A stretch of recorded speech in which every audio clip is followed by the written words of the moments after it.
pessoal, como vocês estão? Eu espero honestamente que todos vocês estejam bem por aí. Sejam muito bem-vindos ao nosso podcast, Uma Leitura no Cinema. Eu sou Gisele Santos e toda semana, ou quando eu conseguir aparecer, porque tem hora que é uma loucura que as coisas ficam por aqui, vem trazer as minhas dicas, as minhas impressões sobre livros, sobre filmes e sobre séries. Então, aqui é um canal que a gente vai ver muita coisa de cultura pop, a gente vai ver sobre literatura, os blogzinhos aí aleatórios aí, enfim. A gente está aqui trazendo as nossas realidades, o que movimenta, que nos emociona, e eu sempre convido que você embarque com a gente nessa aventura. E hoje nós vamos falar de um livro que está aqui no meu projetinho, para finalizar algumas leituras. São 7 leituras esse ano que eu deixei pré-reservado. Se você não viu o vídeo ainda, você pode procurar aqui no canal. Vou tentar deixar no card, se eu conseguir. Se eu não conseguir, você pode procurar aqui no canal. Mas nós vamos falar de literatura russa e espetacular Pais e Filhos do russo Ivan Turgenev. Você não conhece essa história, eu recomendo, tira um tempinho para você me escutar. Aqui é um livro que muita gente fala bem dele. E hoje é a nossa vez de falar as nossas impressões da leitura dessa obra fenomenal. Então vamos lá. Pais e Filhos foi publicado em 1862. E aqui, como em diversos outros livros, o contexto histórico à época, ele tem uma influência muito grande na história. Vou tentar fazer de uma forma mais tranquila para vocês entenderem. Porque quando se fala no conflito entre gerações, a gente pode trazer esse conflito para qualquer momento das nossas vidas, porque cada um de nós vai viver uma vida diferente, independente da época. Mas o que acontece? Se você pegar o contexto da história de Pais e Filhos, a gente vai ver o Arkady, que está vindo para casa novamente. O seu pai, o Nikolai, ele é ali, digamos, proprietário de terras, e ele vai voltar para casa depois de um tempo que ele estava fora. Ele acabou se formando ali em medicina, e ele acaba voltando para casa depois de uma longa jornada de estudos. Mas o Arkady, ele não vem sozinho. O Arkady, você pode colocar, dependendo da tradução que você for ler, ele não vem sozinho. Ele traz um amigo que meio que vai se hospedar temporariamente na casa, e depois ele vai para a casa dos pais dele, que é o Bazarov. E ali próximo tem ali que é digamos, o tio do Arkady. O que acontece? De início, quando você vê essas duas duplas, né, de famílias que vão se encontrar, você já vai ver que tem coisas ali muito diferentes acontecendo. A gente sabe que gerações não falam a mesma língua, mas aqui a gente tem um peso extra, porque quando você vai vendo o jeito de ser do Bazarov com relação à família do Arkady, a gente vê que ele está num contexto muito diferente do que é o contexto da família do Arkady. Então, o que acontece aqui? A gente vai ver que o Bazarov é um cara chato, folgado mesmo. Você pode gostar dele, mas eu acho ele chato. O cara chega na casa, não respeita ninguém, põe o pé na mesa, não pede licença, fica ali bisbilhotando a fazenda do pobre do Nikolai, e fica julgando, palpitando tudo. O cara é um chato, para falar a verdade. E ele não concorda com muitas coisas que estão ali na fazenda, né, com a ideia de jeito de ser dos mujiks. Ele não concorda com nada. Ele acha que aquilo tudo é errado e que ele tem uma ideia que acha mais interessante. A geração dele acha que a ideia melhor é a ideia que eles têm, que é uma ideia mais, digamos, democrática, para a ideia mais, digamos, anarquista que tinha anteriormente ali na Rússia. na época ali do século XIX. É aí que está a questão da jogada que o Guiné vai fazer aqui. Primeiramente, que aqui a gente não vê conflito assim, no quesito, que é uma guerra que vai estar ali, apesar de nesse período estar havendo diversos conflitos com Rússia afora. Só que aqui é uma história mais moral, e você vê que esse conflito que está tendo aqui nas gerações não é só um conflito de gerações, tem a ver com o momento que a Rússia vive, que é o momento da reforma que teve na Rússia, quando a servidão ela deixa de existir. Então, vou dar, digamos, um panorama básico do que seria essa servidão ali na Rússia. Havia ali grandes proprietários na época, digamos, as pessoas que eram a chamada elite, e tinha, digamos, é como se fosse uma burguesia. Para você que está lembrado de história, vamos voltar lá para as aulas de história. Então, o que acontecia aqui? Essa burguesia, digamos assim, tinha os filhos que, nesse momento, iam estudar fora, então, eles acabavam absorvendo essas informações que eram mais da elite mesmo, a elite que tinha esse poder dessas informações. Então, esses senhores ali de terras que tinham, eles tinham, digamos, ali os seus servidores. Praticamente ali a questão de como era a escravidão em outros países do mundo, onde existiam pequenos camponeses que eram obrigados a trabalhar para esses, digamos, senhores de terra, e eles não tinham direito a absolutamente nada. Eles realmente eram, digamos, como propriedade desses senhores de terra. Então, eles eram conhecidos como almas. Quando precisavam, o senhor de terra, vender a propriedade, eles eram vendidos juntos.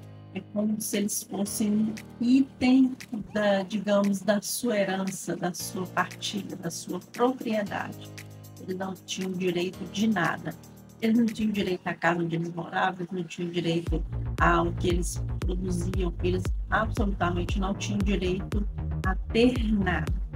Então, quando o czar Alexandre III ele abole esse regime de servidão na Rússia, a gente sabe que, por ser uma mudança muito drástica e muito profunda, foi mais ou menos ali nessa época, entre 1860 aproximadamente, que aconteceu isso. Então, começou-se a surgir um movimento onde tinham muitos jovens, se não me engano era chamada de geração de 40 e geração de 60, geração de 60 era considerada essa geração mais que concordava com esse regime abolido. Só que a gente sabe que esse tipo de transformação sempre dá conflitos. Então, dentro dessa prerrogativa, estavam tendo diversos conflitos em Kiev, Moscou, enfim, Rússia afora. E esses jovens, essas pessoas que não concordavam com o regime anterior e que queriam que a Rússia se transformasse num país diferente do que era anteriormente, não tendo mais o regime de servidão, eram chamados de nihilistas. Então, o próprio Turgenev acabou colocando esse termo aqui nesse livro, que causou uma verdadeira confusão também na época. Teve gente que não gostou mesmo da história, mas a história é interessantíssima. Então, a gente vê toda essa questão do conflito das gerações. Ele não se advém somente no que uma família e a outra, entre uma geração e outra, estão dizendo. Porque a camada ela é muito mais profunda. E você consegue ver isso nas miudezas, nas minúcias.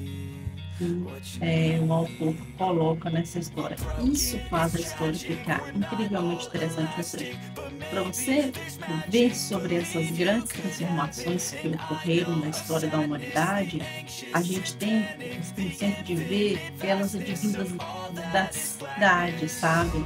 Da cidade ali, então você vê essas transformações ali na cidade. E nesse caso, a gente está vendo elas do interior, a gente está vendo elas de locais em que aparentemente estaria tudo bem, mas não está, porque isso está sim influenciando o dia a dia das pessoas ali.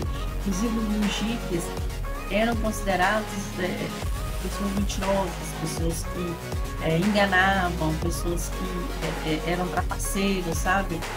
Isso tudo a gente vê muito claramente no texto, mas com uma sutileza, uma naturalidade que assusta um pouco para quem não é acostumado com a literatura russa, mas que são necessários de ver, porque essa naturalidade é a naturalidade que a gente tem que se espantar com ela. Então, eu gostei muito desse ponto que o Tournier colocou aqui. Ele foi acusado até mesmo de que, olha aqui o que seus nihilistas estão fazendo, ou seja, preconceito, mas não é classificação, não é isso. Então, se eu estiver errado, talvez o Tournier, que entende mais de literatura russa do que eu, mas foram impressões que eu gostei de ver nessa leitura. Então, se você tem um pouco desse conhecimento, se você não tem, não vai atrapalhar a sua experiência de forma alguma. Mas se você entender essas discussões que o Pablo e o Bazar fazem, aliás, tem uma discussão ali, para quem não tem esse conhecimento da história da Rússia, vai pensar assim, exagerado, mas não. Porque a gente vê que esse caldo ele é mais grosso, sabe? Esse caldo dá para fazer uma bela canja com ele. E também a gente vê todas essas miudezas também da questão da família, como a família russa via os seus integrantes, a questão também do Nicolai se sentir muito acanhado diante das possibilidades novas, né, que estavam ali acontecendo, ele se sentia muito para trás. Mas também a gente vê outras transformações acontecendo, tanto com o Arkady, quanto com o Bazar, quanto com os outros membros ali, de pessoas próximas a eles, e o final dessa história, que é, digamos, como se alguém estivesse te contando a vida de uma outra pessoa. Então a gente vê ele como se fosse um episódio da vida dele sendo contado com muita naturalidade, com muita sutileza, com muita delicadeza. E é isso que faz a obra ser um grande clássico de gerações que ele é. Então eu recomendo demais que vocês não tenham medo de literatura russa, peguem mesmo para ler, tentem entender o contexto da Rússia e não olhem o que acontece hoje em dia. Observem o texto como ele é e tire você mesmo as suas próprias conclusões. Não estou falando que ninguém tem que se aliar com essa que é de hoje, o que está lá atrás é lá atrás, então vamos separar aí e as laranjas, porque senão o suco ele não vai ficar legal. Agora, outro ponto que a gente não pode deixar de contar seriam as traduções. Hoje no mercado tem diversas traduções para esse livro, inclusive na Biblion tem algumas edições de Pais e Filhos para vocês alugarem, vocês vão achar aí diversas edições. Tinha uma edição antiga da Kozak Nair, vou deixar a capinha dela aí para vocês, que tem um texto muito bacana, muito interessante, que é, aliás, o mesmo texto que hoje a Companhia das Letras utiliza na sua tradução. É um texto muito, muito bom.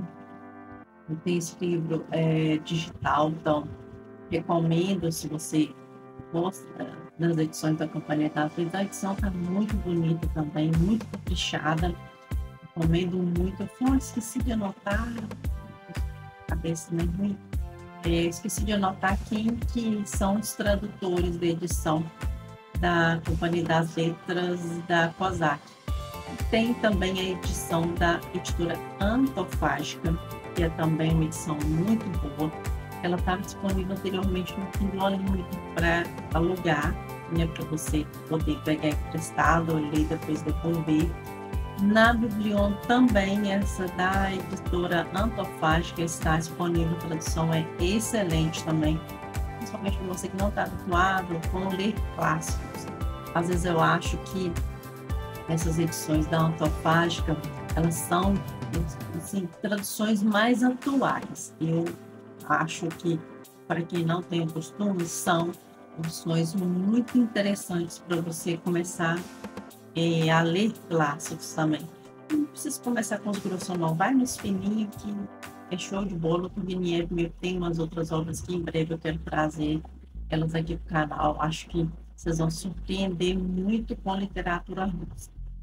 E eu vou mostrar a edição que eu li, que aliás eu quero falar primeiramente de quem traduziu essa edição maravilhosa. A tradução é da Nina Guerra e do Felipe Guerra. Eu adorei essa edição. Essa minha edição, eu vou tentar fazer assim, porque eu tô gravando de mais tarde, então tá no horário que eu consigo gravar, gente. Essa edição, Clube de Literatura Clássica, é uma edição linda. Tem aqui umas fotos maravilhosas. Tem um marca-texto. A edição é linda, gente. Isso aqui é um luxo, verdadeiramente, tá? E tem folha, papel confortável. A pessoa que usa óculos multifocal, né? Mas, enfim, não tem muito o que fazer, sabe? Essa letrinha, meu Deus. Se tu fazer uma letra um pouquinho maior. Pecado que eu acho dessa edição. É edição linda, edição maravilhosa. Tem notas aqui muito interessantes. Aliás, eu não sei como, se você souber, você me explica, como que o Ivan Turgenev não ficou doido com esse tanto de nome. Porque vamos combinar. Trocentos personagens para a gente tentar pensar neles, tentar localizar eles no texto. E eu, por exemplo, teria ficado doida. Então, no final aqui, a editora colocou os nomes dos personagens. Se você meio que fica perdido, você consegue identificar onde eles estão na história. Gente, recomendo demais. Se você assina o Clube de Literatura Clássica, essa edição, ela tá show de bola. No kit tem uma foto do Turgenev, tem também um livro tamanho menor, tipo edição de bolso, que em breve a gente vai falar sobre ele aqui. É excelente, eu recomendo muito. Se você quer dar uma edição de presente para seu amigo, para seu namorado, sei lá, para a mãe, né? Enfim, seu pai, já que a casa dos pais chega. Então, tem essa edição maravilhosa, que além da edição da Antofágica, que também da Companhia das Letras, que são sensacionais. Eu recomendo muito. Tire essa experiência, leia Paz e Filhos se você não leu ainda, e se você leu, quer saber a sua opinião. O que você achou desse livro? Não, de verdade, para mim entrou no meu ranking de livros favoritos da vida, com certeza. Que é livro para releitura, esse aqui, não é livro que você vai ficar agarrado aqui na biblioteca aí da sua casa, não. Por favor, leia esse aqui e depois me conta a sua opinião sobre ele. Bom, então é isso. Essa é a minha opinião com relação a Ivan Turgenev e o seu Pais e Filhos. Não é o Pais e Filhos do Legião Urbana. É um livro mesmo do Ivan Turgenev, que é um livro de gerações lerem aí e tirarem suas conclusões. E também tem tantos conflitos aí em gerações que a gente precisa conhecer, conversar melhor e que a gente acaba não conhecendo. Fica mais uma dica de ouro aqui desse canal. sobre literatura russa. Então, me despeço de vocês, agradeço de verdade a vocês que estão aí, não deixem de seguir ainda a gente no podcast, a gente vai fazer umas alteraçõezinhas para ficar legal, para que vocês possam acompanhar mais a gente. Também vou atualizar o Instagram em breve, calma, em breve a gente vai conseguir encaixar tudo no lugar. Então, muito obrigada por você que está nos acompanhando. Fico muito feliz e grata. Que Deus abençoe muito a vida de cada um de vocês. Eu fico de verdade muito grata por tudo o carinho que eu tenho recebido de cada um de vocês. Então é isso. Nos vemos no próximo vídeo do canal. Um grande abraço e até mais.